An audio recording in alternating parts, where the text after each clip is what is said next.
How did I get started in animation? Well, is everyone ready to? There was this guy who I'd been at the London College of Printing with, who, when I went to the Royal College of Art, he ended up in the film school and I was in graphics. And he was over in the film school and he spotted that they had a really good Russian camera. And he kept on saying to me, why don't you come over and check out the Russian camera? And I said, come and look at my rostrum camera, Emma. I was so naive, but anyway. He did basically. I've heard stories like this from Alison Batchelor. Apparently the optical printer man was a dirty fellow.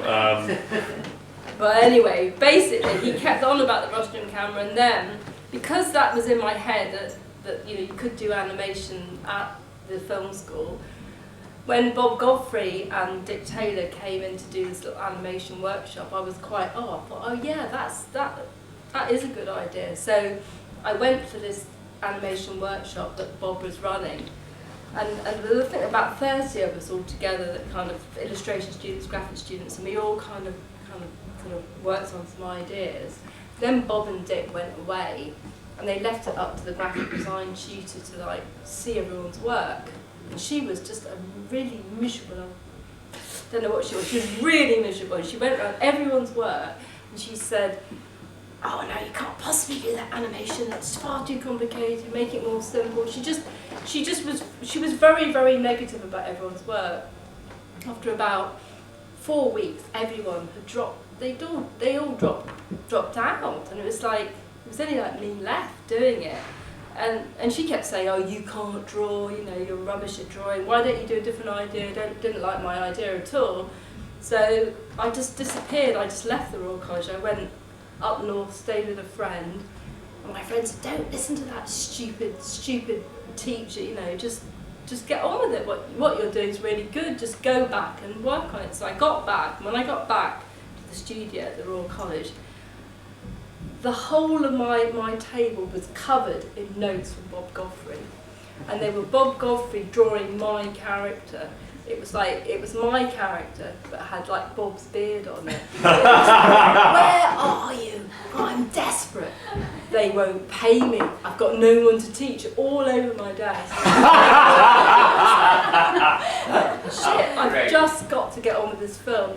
So I started working on it, and I'd been given this stuff that in the old days you didn't have proper negative stock. You had this stuff, if you didn't have much money or there was no budget, you had this stuff called, it was like a sort of positive stock. Hugh knows all about it. Like colour reversal. And I shot a little test on that. And my friend, who was the student at the film school, said, this is brilliant, Emma, we're going to go and see the head of the film school, and I'll see if I can get you all the money from the whole of the workshop money that was supposed to go to all the students. Let's see if you can get the whole budget. And he persuaded the head of the film school to give me the whole budget. So that was basically, I could do it on negative and then get my film into festivals and stuff. So that actually was the way I started. And I'll show you that film in a while. So that film's called Ilkla, Moor, Baht. But it was, that's how it happened. Wonderful, and wonderful. I've been doing it ever since. When we were talking the other day, it was very interesting what you had to say about going through the 80s as an animator.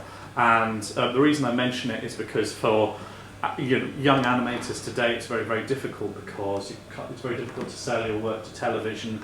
It's quite difficult to get your work commissioned by television if it's a short or something, if it's not CBeebies. And it was very interesting to hear Emma's account of, making a career through the 80s and 90s until until basically BBC closed all their animation departments down, and then Channel 4 closed all theirs down, and basically all the money for proper commissioning for short films dried up. So would it be fair to say that Queen's Monastery, the first film you're going to show, was a kind of the apex of things before the fall? That was probably the best possible time in terms of getting, almost the best time, but it wasn't completely, because I think a little bit before, when we did The Kings of Siam, we got the whole we got like the whole budget from Channel 4, which was like about 84,000 to do a. Sorry, I'm just gonna let those words ring in the air. 84,000. If I may point out nowadays, what's that East London? It was 11 minutes the film though. Wasn't Yeah. 11 minutes. It's just that nowadays you're meant to feel grateful if they give you £500 to go and make your film. Is it Ideas Tap that's geared towards 16 to 25-year-olds? I don't know. I'm going to be ridiculous. administering some bursary that's £500 to make a film. Oh. Someone's asked me to Right. help the student. I should watch what I say, but I know, but it's terrible. It's ridiculous. And I understand you had the luxury of spending 2 years making. Well, the Kings of Monastery. Siam, the one we got 84,000 for, we spent 7 years working on that film, but not.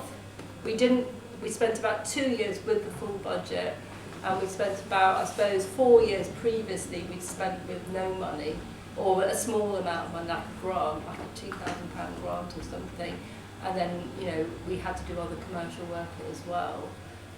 But the Queen's Monastery was I think it took 4 years to get the money, and it was about a year's preparation and a year and a half's animation. Right. So the year and a half was the time with the money, which was about 78,000 for 6 minutes. Well, I let those words hang in the air again. 78,000. But so we still made a loss though on both films. No. We actually were out of pocket by on the Kings of Siam about 11,000, and on my film about 7 or something. Yeah. Because we had to pay everyone else to work on it. Leslie worked on Kings of Siam. Oh. She worked on it for how many years? 2 years? 2 years, yeah. It's if I may say so, another world though. I mean, it's obviously we're out of pocket. But we did pay ourselves whilst we were working on it, almost. Yeah. Because that's almost unimaginable today, I think. So in the 2000s, how were the 2000s? Well, we started off okay. We did quite a few commercials. So we did, we were working with passion. Pictures. When you say we, do you mean you and Me Jed? And Jed. Jed Although I didn't do actually much of the animation on those. Luckily, I was getting on with like my own stuff and having babies also. Right. So that kind of like, I just let Jed get on with the commercials, but it kept the studio going, and I'd been doing quite a bit of teaching, so the combination of me doing the teaching work and Jed working on some commercials kept the studio going at the beginning of the 2000s.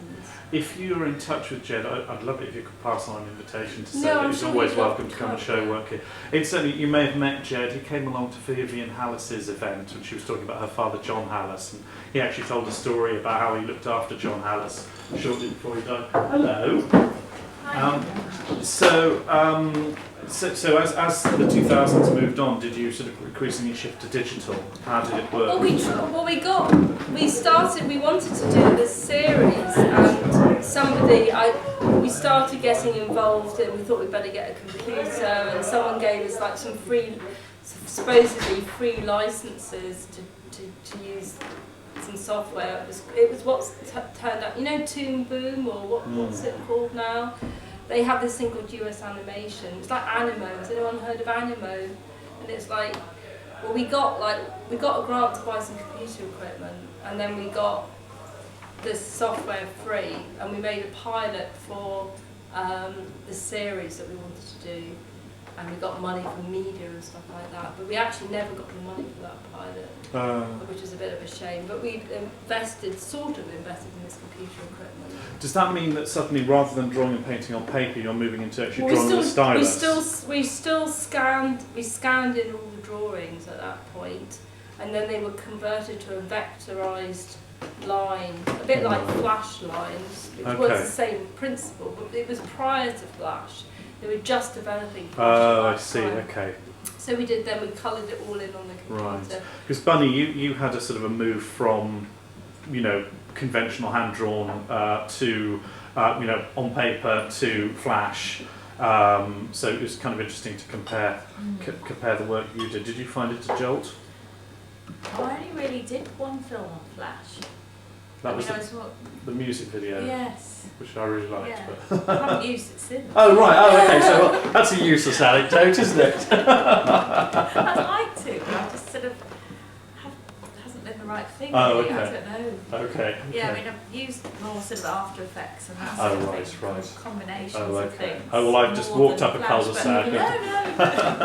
but no. I think that the problem was, yeah, US animation was one of those very technical programs before computer programs became user friendly. So you had to basically, if you wanted to get to anything, you had to type in all these kind of quite almost not code, but you really had to know all the links and everything. Oh, it was I very see. complicated to use.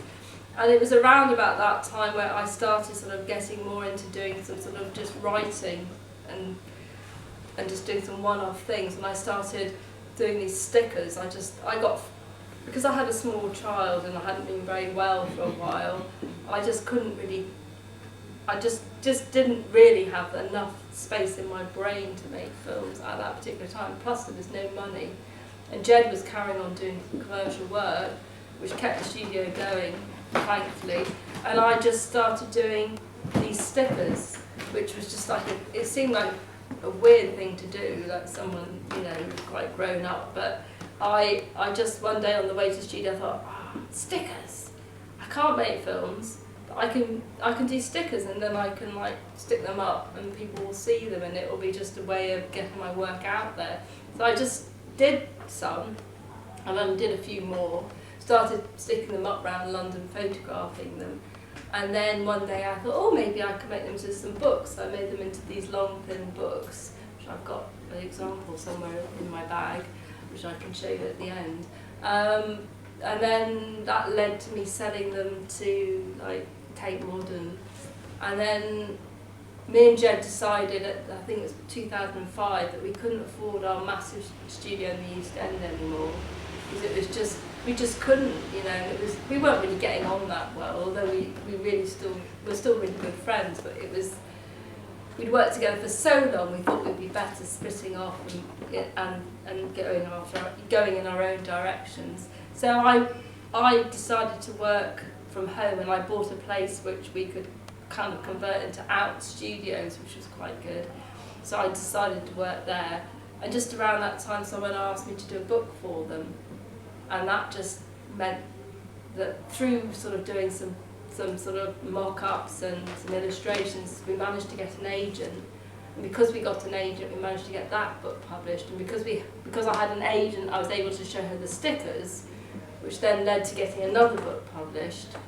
And then after that, I got another book published. So then for sort of 3 or 4 years, I just was very, very busy doing all the books. Well, this is very interesting when we met the other day for me, because you know your work clearly shows the kind of interplay between illustration and animation, and I think that's very apparent in the Queen's Monastery. But also, you know, Emma's brought along some absolutely beautiful books, which I hope you'll have a look at, but only with clean hands and without me being anywhere near them. Well, some of them are now, yeah, Queen's Monastery, not the Queen's Monastery, the Miss Louise Goes to Paris, which is the first book. I've only got about 3 copies left, so yeah, we do. All right, so very, very careful, please. And just to sort of move things on as time's a bit of an issue, most recently you've been moving into puppet animation, stop motion animation. Well, just at the end of last year, after spending a whole year trying to get, you know, various projects off the ground that I worked really hard on, and everyone was saying no on this one, no on that one, and I just thought, how can I just carry on just, you know, developing all these ideas, spending hours and hours on all these proposals, and whatever I do, they always say, no, they don't want it, no, it's got to be different, and then you keep on going round and round in circles, and I thought, no, this is just ridiculous. I did get a little bit of money from the books, which I managed to buy a decent camera, digital camera. And I thought, well, you know, I've got all the expertise, all the stuff. I've got loads of stuff, loads of bits and pieces. And I just thought, I'm just going to, you know, I just really wanted to do something. And then one day I just came up with an idea, just through just pure chance, that, you know, somebody said something to me and it sparked off this idea of doing this random person idea. Basically because we were in this kind of pub car park, and there was a guy drinking a pint, and then like I was with this woman that I knew, and her boyfriend came out of the pub. In fact, it was your son, Yeah, your son came out of the pub, got into his four-wheel drive. Was he drunk? No, he was sober, but he just been playing in this gig, and he just was taking us back home, wasn't he? Oh, to, yes. to my house. Yeah. And when he got in the car, I went, mine, watch it. And he was going, what? I said, no, there was a bloke over there. And he said, what bloke? And I said, well, there's a bloke out like that, kind of like, he was half unconscious outside the pub. I said, I was a bit worried you might be going to run him over. And he said, oh shit, I run him over. And his girlfriend said, no, don't worry, he's just a random person. Just a random person, so it doesn't really matter. She's about, how old is your son's girlfriend? She's about 35, isn't Yeah, she? she's around there. Anyway, so she basically just considered this guy to be a random person. And I thought, well, he's a random person. What am I? So then it just got me thinking, and the next day I wrote 52 ideas for a series called Random Person. You wrote 52 ideas. In a day, roughly, yeah. Bloody hell! Well, this is how it's done, ladies and gentlemen. I mean, that's an incredible achievement. Well, they're very short ideas and quite small ideas, but I just thought, well, look, at least if I just start doing one and then I'll do another one. I was planning on doing one a week, but it's not it never works out like you can do anything one a week. But it was just gave me a starting point. And originally I thought I was going to do it all coloured because I just set my Russian up to do everything flat. But as soon as I thought of the idea, I remembered I'd made these little heads for something else I was doing, but they didn't bear any relation at all to what other things I was doing. So I just stuck them on this body I had and started making the films. And we'll be showing some of We'll those show a a few bit of them later. later. Well, thank you very much indeed for introducing your work. I'm just thinking, why don't we have just a 5-minute break before we start showing work in case anyone wants to pop down to the bar. But can we make it a very short break as we've got to get on? And also that gives me an opportunity to sort of check the DVD and so on. So Emma, thank you very much indeed, and we're back in 5 minutes.